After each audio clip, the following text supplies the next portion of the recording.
नमस्कार दोस्तों, मेरे प्यारे बच्चों। ये आपके लिए लेकर आया हूँ एसएससी सीएचएसएल की सीरीज है। जितने भी एरर क्वेश्चंस आए हैं आपके एसएससी सीजीएल 2023 में, वो सभी कवर हम कर रहे हैं, ठीक है ना। और इसका फर्स्ट लेक्चर है, आप देखिएगा। कॉन्सेप्ट के साथ हम क्वेश्चन डिस्कस करेंगे और लॉजिक पे, कोई रूल्स नहीं, कोई एक्सेप्शन नहीं। अब देखिए, बेवल इज ओल्डेस्ट लिखा हुआ है, यस नो। अब ये क्या है, एडजेक्टिव है यानी बोलो हाँ या ना लिखा हुआ है। अब हमें पता है कि जो ए आता है ना, ए वर्ड, ये आता है हिंदी का साउंड का से लेके कहाँ तक, वो ज्ञा तक। और एन आता है जब हिंदी का साउंड आ से लेके कहाँ तक, वो आ तक। तो आप खुद से बताइए, ओल्डेस्ट लिखोगे तो क्या आ रहा है, ओ आ रहा है या नहीं आ रहा है। और कायदे से देखा जाए तो गलती किस पार्ट में है, इस पार्ट में। तो करेक्ट आंसर क्या होना चाहिए, ऑप्शन डी। उम्मीद करते हैं आप लोगों ने भी आंसर सही लगाया होगा। नेक्स्ट देखिए, खुद से सोचिएगा क्या आंसर होना चाहिए। देखिए, he finally recalled that the thieves have lee. अब सोचो, देख रहे हो कैसे मजाक हो रहा है कि सर हैव के साथ वर्ब की कौन सी फॉर्म आनी चाहिए, थर्ड फॉर्म आनी चाहिए। तो लीव होना चाहिए, लीव्ड होना चाहिए। सर किस पार्ट में, एंटर ए ऑप्शन में। इस तरह के क्वेश्चन हमारे एग्जाम पूछे जा रहे हैं, कोई लेवल नहीं, फिर भी आप लोग इंग्लिश में अच्छे मार्क्स लेके नहीं आते हो, लेकिन अब आने स्टार्ट हो जाएंगे। He lives in 44 church street with his family. अब बताओ, हमें एक बार पता है कि जब भी बात लोकेशन की होगी, क्या लोकेशन की, तो हम बात करेंगे किसकी, एट। जैसे मैंने कहा मैं दिल्ली में मुखर्जी नगर में रहता हूँ, तो एट मुखर्जी नगर इन दिल्ली। तो दिल्ली, मुखर्जी नगर दिल्ली के कंपैरिजन में क्या है, लोकेशन है या नहीं। तो ये इन लिखा हुआ है ना, इन यहाँ पे एट आ जाएगा। क्लियर है या नहीं। आप इन क्वेश्चंस को लिखिएगा, विद आंसर्स भी लिखिएगा, जिससे आपकी काफी हेल्प होने वाली है। तो गलती किस पार्ट में, हमारे ऑप्शन ए में। नेक्स्ट देखो मेरे बच्चों, राधिका इज नॉट कैपेबल। अब देखो, ये फिक्स प्रोपोजिशन आ गया, ठीक है। ये क्या आ गया सर, ये फिक्स प्रोपोजिशन आ गया। तो सबको पता है कि सर जब भी बात कैपेबल की होती है, मैंने वीडियो बनाया है जिसमें मैंने फिक्स प्रोपोजिशन के बारे में बताया है। अगर आपको नहीं मिले तो मुझे कमेंट करना। सर कैपेबल के साथ क्या आता है, ऑफ आता है।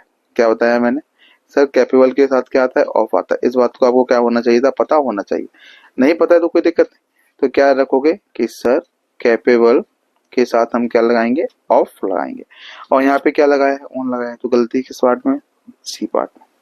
तो कायदे से क्या होना चाहिए था, कैपेबल ऑफ होना चाहिए था। क्लियर है या नहीं, ठीक है। चलिए ऑन किए, ऑफ आ जाएगा आंसर। नेक्स्ट देखिएगा भैया, द सन रिवॉल्व अराउंड। अब हमें एक बात पता है, अगर नहीं पता है तो आज जान लो।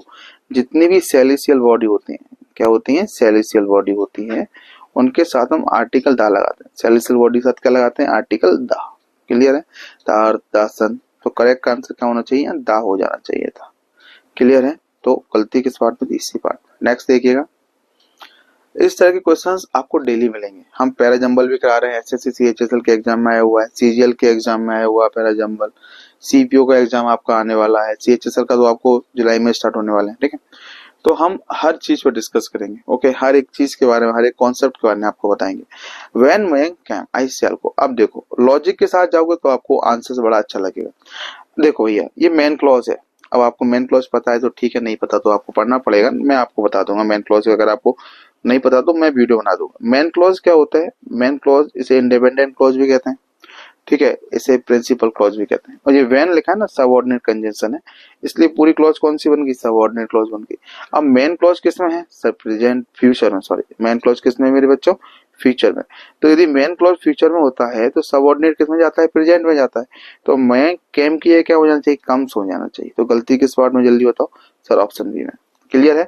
हम मेन क्लॉज के अकॉर्डिंग जाते हैं। अगर मेन क्लॉज हमारा फ्यूचर में होता है तो आपका subordinate clause present, past, future किसी में भी हो सकता है। अगर मेन क्लॉज प्रेजेंट में है तो मेन क्लॉज फ्यूचर में, तो सबऑर्डिनेट प्रेजेंट में। मेन क्लॉज पास्ट में, सबऑर्डिनेट और कोऑर्डिनेट दोनों ही किसमें होते हैं, पास्ट में होते हैं। आई होप आपको समझ में आ रहा होगा। नेक्स्ट देखो, देखो मैं क्या कॉन्सेप्ट के थ्रू जाता हूँ, एक्चुअली मैं क्या रटने पे कम ध्यान देता हूँ। अब देखो, क्लेवर भी लगा हुआ है, कॉम्पिटिटिव डिग्री है या नहीं। और मोर भी कौन सी डिग्री है सर, कॉम्पिटिटिव। और हमें पता है कि डबल कॉम्पिटिटिव गलत होता है। और अगर डबल कॉम्पिटिटिव गलत होता है तो गलती तो हो गई, हो गई। अब सही करो, सही करोगे तो मोस्ट लगा हुआ है, ये मामला गड़बड़ हो गया, हुआ या नहीं। अब बताइए कौन सा आंसर हमारा सही होना चाहिए था, खुद से सोचिएगा। अब देखो जल्दी से ऑप्शन को डिलीट कर। अब देखो, कॉम्पिटिटिव डिग्री को क्या चाहिए, देन चाहिए, जो ऑप्शन ए में है नहीं। तो ये भी ऑप्शन हमारा गया।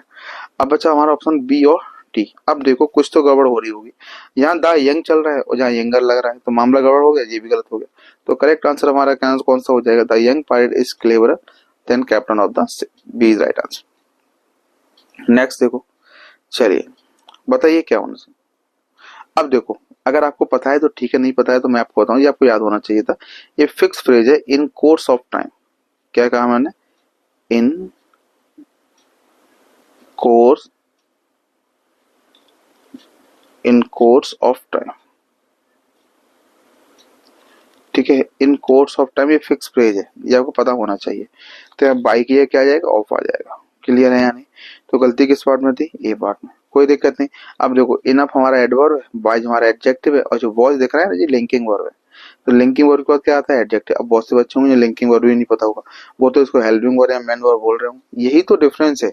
अगर आप किसी अच्छे टीचर से पढ़ेंगे या आप नोट्स उल्टे से नोट्स या किताब से पढ़ेंगे, हालांकि सब चीज अच्छी होती है अपने अपने लेवल पर, तो कोई बुरा नहीं है। अब देखिए ध्यान रखना, ये मोस्ट इंपोर्टेंट क्वेश्चन, बताइए क्या आंसर होना चाहिए।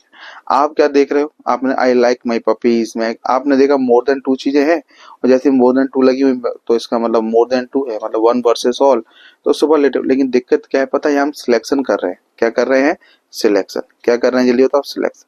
तो जब हम सिलेक्शन करते हैं ना, तो सिलेक्शन के लिए हम किसका यूज करते हैं, कॉम्प्लेट डिग्री का यूज करते हैं। तो आप बताइए क्या आना चाहिए। हाँ, और कॉम्पिटिटिव आती है कितने के लिए, दो के लिए तो आती है, लेकिन सिलेक्शन के लिए हम कॉम्पिटिटिव का यूज करते हैं। तो हमारा कौन सा ऑप्शन गया, ये भी गया, ठीक है ना। मच मेट मच ये भी गया, ये भी। करेक्ट आंसर हमारा क्या हो जाएगा, ऑप्शन ए। सिंपल था और बहुत इजी भी था, ठीक है।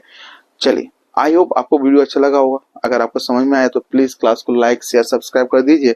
आपको लगता है ये वीडियो आपके लिए हेल्पफुल है तो शेयर जरूर कर देना दोस्तों के बीच, और हाँ कमेंट करना कैसा लगा आपको video. Thank you so much, take care, bye, अपना ख्याल रखिए, धन्यवाद।